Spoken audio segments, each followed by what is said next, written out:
नमस्कार। आज मैं सुना रही हूँ मीना अग्रवाल की कहानी वंश बेल। मेहमानों से घर भर गया। अमित को बड़ा अच्छा व पूरा पूरा लगने लगा है। 2 महीने से वैसे भी चहल पहल बनी हुई है। कभी साड़ियों के लिए जाना हुआ तो कभी सुनार के यहाँ। कॉस्मेटिक्स खरीदे गए और इधर उधर की अनेक छुटपुट चीज़ें, ऐसी वैसी वस्तुएं देखकर न जाने कैसा कैसा जी होता है उसका। कितनी वैरायटी चाहिए लड़कियों को, अब जान रहा था। चाचा जी व चाची अभी पहुंचे हैं। उसने हंसकर स्वागत किया। चाची, आपको तो पहले आना था, लेट हो गई ना। फिर और हंसते हंसते कहा, आपकी पुरानी आदत है, याद है? चाचा जी कितना नाराज होते थे, आप सदैव उन्हें पिक्चर तक को लेट करती थी। अब क्या हाल है? वही या और कुछ ज्यादा? सब कमी पूरी कर दूंगी, देख लेना। बस अब तुम्हारी व जीजी की जिम्मेवारी समाप्त और मेरी आरंभ। चाची जी प्रसन्न मुख मुद्रा से बोली थी। अमित माँ की ओर देखकर कहने लगा था, अब न कहना अकेली हूं, पर उसका मुख देखकर डर गया। कितना लटक आया है, कल से देख रहा है। अम्मा का मूड बहुत खराब है। तनिक सी तो बात थी, यही तो कहा था, सुनार ने नहीं दिए समय पर तो अपने वाले कुंदन के कड़े दे दो बिट्टी को। उनके चेहरे पर विषाद का जंगल उगाया था। आंखें भरे भरे मेघ सी हो उठी थीं। ये कंगन उन्होंने बहू के लिए बनवाए थे, इसीलिए हाथों में कंगनों को घुमाते घुमाते वे बैठी रह गई थीं, कुछ न बोली थीं। अमित भी अपने कमरे में आकर सुन्न सा पड़ गया था। फिर उठकर अपने को आईने में निहारा था। कनपट्टी पर नीचे की ओर का कोई सफेद बाल उसे उम्र का बोध कराने को पर्याप्त था। क्या से क्या हो गया।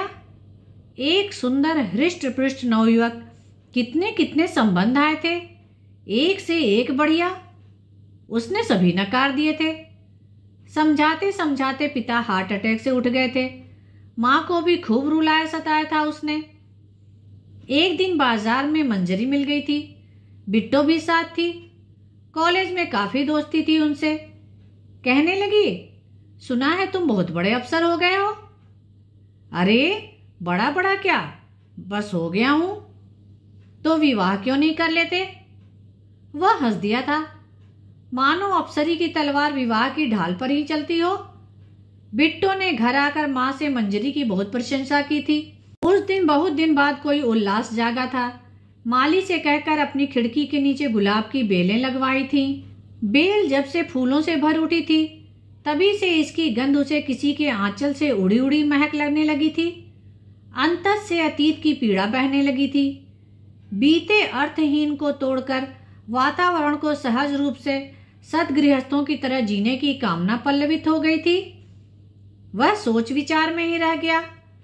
संदेशा भेजने की नौबत आती, तब तक उसे मंजरी के विवाह की खबर भी मिल गई थी। अब सोचता है, कौन देगा उसे अपनी बेटी? आदमी का केवल रुतबा ही तो नहीं देखा जाता, किसे बसाएगा इतने बड़े घर में? अम्मा का क्या, न जाने कब। बिट्टो जा ही रही है। मन में टीसी उठाई थी।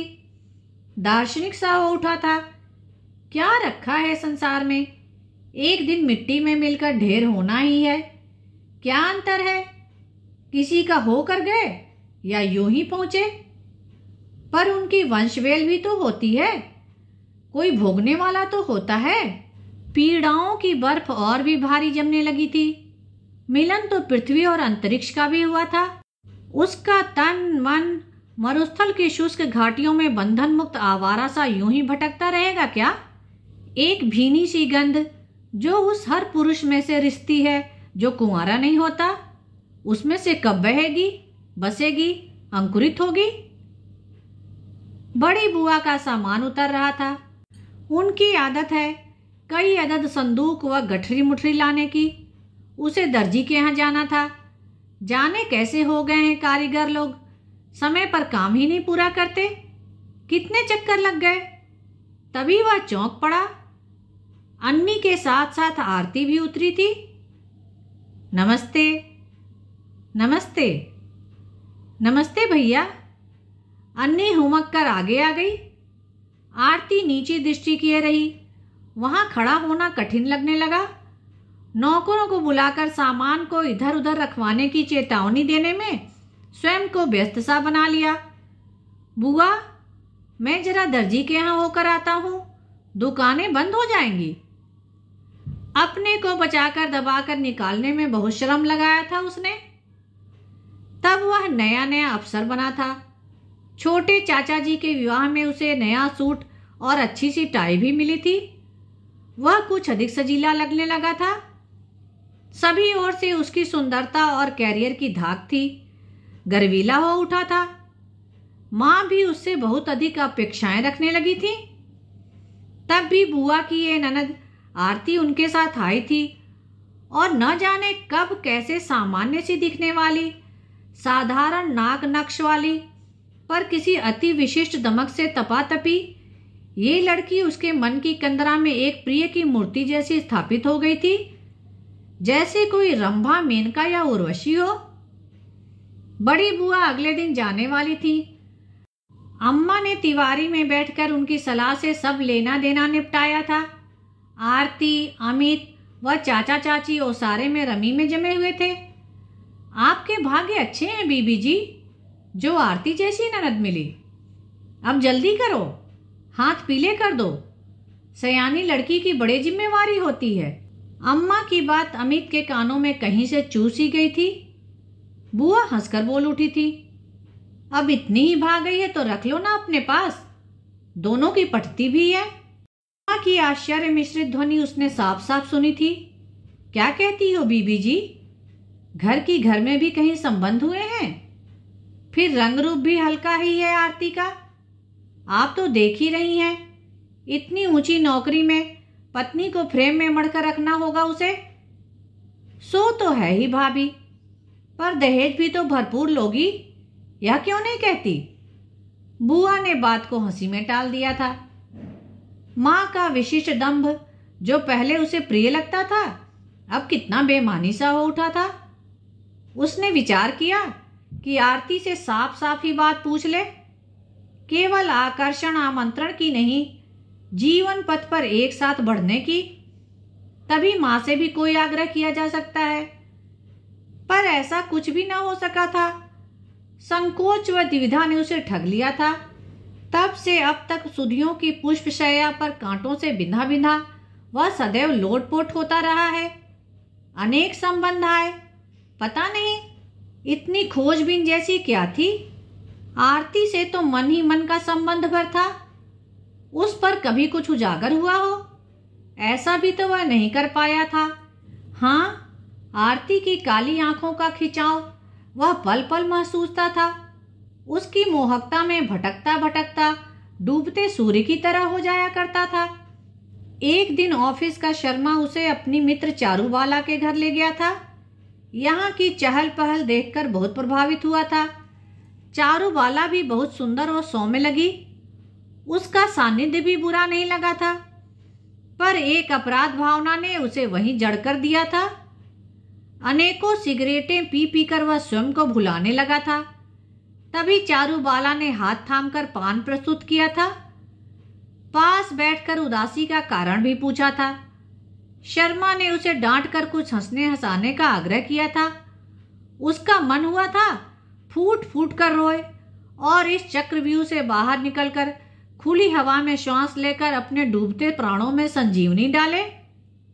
घर आकर जब उसने हल्के मन से विचार किया था तो लगा था, कौन है जो उसे दंड देने वाला था? किसको करनी थी जवाबदेही भला? सपनों के पीछे पीछे दौड़ना भी कहीं पुरुष की श्रेष्ठता है? दर्जी के यहां से आकर सीधा अपने कमरे में चला गया। नीचे आरती होगी, जिसे देख पाने की चाह तो उठी है, परंतु सामना करने की सामर्थ्य बहुत कम है। आरती के विवाह पर जानबूझकर ही वह नहीं गया था। चट मंगनी पट विवाह। विदेश से आए दूल्हे से बिना दान दहेज के ब्याह कर बुआ ने अपना भार उतार लिया था। आरती की वहां पटी नहीं, ऐसा उसने सुन रखा था। नीचे तो जाना ही था। सब उसे खाने के लिए पुकार रहे थे। वह सहम कर नीचे उतर आया था। एक कुर्सी पर बैठकर उसने दबी दृष्टि से आरती को देखा था। उसे लगा था जैसे कोई ओस की बूंद किसी के पांव की ठचक से ढह गई हो।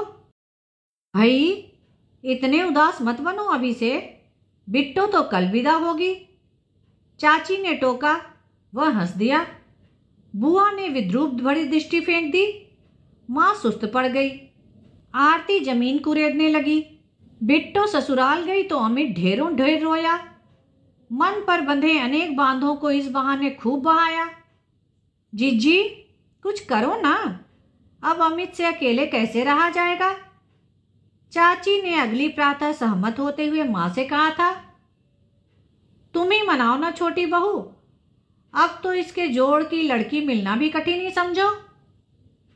आपने जोड़ जोड़ में इतनी देर कर दी जीजी। 8 गुण भला किसी एक प्राणी में हुए भी हैं। अब तो ऐसी कोई मान्यता भी नहीं बहू, फिर भी लोग हंसी न उड़ाएं ऐसी तो कोई हो। सो तो है जीजी। अगले दिन अम्मा, बुआ, चाची सबको लेकर किसी से मिलने गई। अमित उन्हें ड्रॉप करके ऑफिस जाने वाला था, पर वह लौट आया। उसे आरती से बातें करनी थी। पहले की तरह यूं ही ठगा जाना नहीं चाहता था। आरती धूप में बाल सुखा रही थी। आज वह अधिक ही तेज हो उठा। उसके पास कुर्सी रख ली। आरती, मुझे तुमसे कुछ बातें करनी है। कहने में फिर भी कुछ भूमिका बांधने जैसी अनुभूति होने लगी थी। आरती ने उसकी ओर दृष्टि उठाई। उसने स्पष्ट देखा था, आंखों के चारों ओर काले पसरे घेरों ने एक सामान्य से चेहरे को काफी अरूप कर दिया था। आरती, मुझसे ब्याह करोगी? कहते कहते सहम सा गया था। उसके प्रौढ़ तन से जैसे कोई अमर्यादित सी लहर निकलकर बाढ़ की तरह फैलने लगी हो और उसकी अब तक की संचित माया को बहाने को उद्यत हो गई हो। पुराने नक्षत्रों का प्रकाश जब मिट जाता है तो उसमें संवेदना भी समाप्त हो जाती है। अमित, विवाह को मैंने ही कहाँ स्वीकारा था। जब मेरा किया गया था, स्थितियां थीं या मेरा प्रारब्ध। जो बीत गया उस पर आंसू डालें, इससे तो अच्छा है हम एक दूसरे का सहारा बनकर जी लें। अमित ने बड़े यत्न और आग्रह से कहा था। मेरा एक बच्चा भी है अमित, जो सिर्फ मेरा है। उसे मैंने अभी तो हॉस्टल भेज दिया है। क्या वह मेरा नहीं बन सकता? मैं उसे सहर्ष स्वीकार करूंगा। मेरे घर में भी बसंत। अमित, बेगाने रिश्तों की कोई नींव नहीं होती, वे ढह ढह कर चला करते हैं। तुम्हारे नाते रिश्तेदार, इन सब के बीच मैं उसे निराश्रित जैसा नहीं होने देना चाहती। वो सांस लेकर बोली, वह समय गया तो चला ही गया।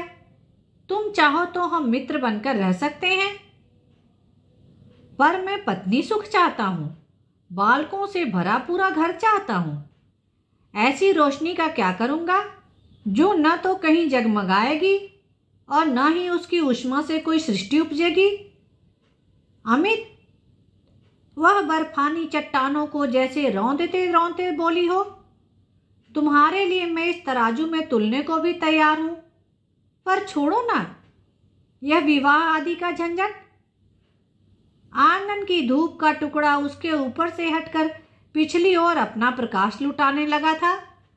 गुलाबों की बेल जो अमित की खिड़की तक सौरभ लुटाती है, उसकी मुरझाहट धूप की चमक से साफ दिखने लगी थी। इसे देखो अमित, पानी की कितनी जरूरत है। बिना देखभाल के 2 दिन में ही सूख गई। किसी ने ध्यान ही नहीं दिया गहमा गहमी में। धन्यवाद। कहानी को लाइक करें और शेयर करें। मेरे चैनल को सब्सक्राइब कर लें, जिससे सभी कहानियाँ आपको समय पर मिल जाएं।